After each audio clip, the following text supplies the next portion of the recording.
Galatians chapter 4. What I'm saying is that as long as the heir is a child, he is no different from a slave. Although he owns the whole estate, he is subject to guardians and trustees until the time set by his father.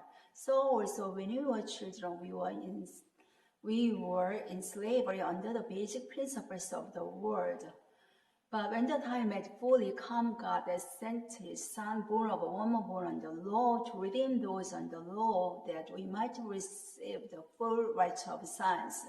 Because we are sons, God has sent the Spirit of his Son into our heart, the Spirit who calls out, Abba, Father. So you are no longer a slave, but a son, and since you are a son, God has made you also an heir. Formerly, when you did not know God, you were slaves, those who by nature are not God's. But now that you know God, rather are known by God, how is it that you are turning back to those weak and miserable principles? Do you wish to be enslaved by them all over again? You are observing special days and months and seasons and years. I fear for you that somehow I have wasted my efforts on you. I plead with you, brothers, become like me because I became like you. You have done me no wrong. As you know, it was because of an illness that I first preached the gospel to you. Even though my illness was a trial to you, you did not treat me with contempt or scorn. Instead, you welcomed me as if were an angel of God, as if were Christ himself. What has happened to all your joy? I can testify that if you could have done so, you would have torn out your eyes and given them to me. Have I now your enemy by telling the truth? Those people are zealous to win you over, but for no good. What they want is to alienate you from us. It is fine to be jealous, provided the purpose is good, and to be so always, and not just when I am with you. My dear children, for whom I am again in the pains of childbirth, until Christ is formed in you. How I wish I could be with you and how I wish I could be with you now and change my tone, because I am perplexed about you.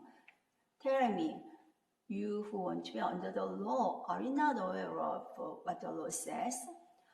As it is written, Abraham had two sons, one by the slave woman and the other by the free woman. His son by the slave woman was born in the ordinary way, but his son by the free woman was born as a result of a promise. These things may be taken figuratively, for the women represent two covenants. One covenant is from Mount Sinai and bears children who are to be slaves. This is Hagar. Now Hagar stands for Mount Sinai in Arabia and corresponds to the present city of Jerusalem. But the Jerusalem, because she is in slavery with her children, but the Jerusalem that is above is free, and she is our mother. As it is written, be glad, O barren woman, who bears no children, break forth and cry aloud, you who have no labor pains, because more are the children of the desolate woman than her who has a husband. Now brothers like Isaac are the children. Now brothers are the children of promise. At the time, the son born by the slave woman persecuted the son born by the power of the Spirit. So it is the same. But what does the scripture say?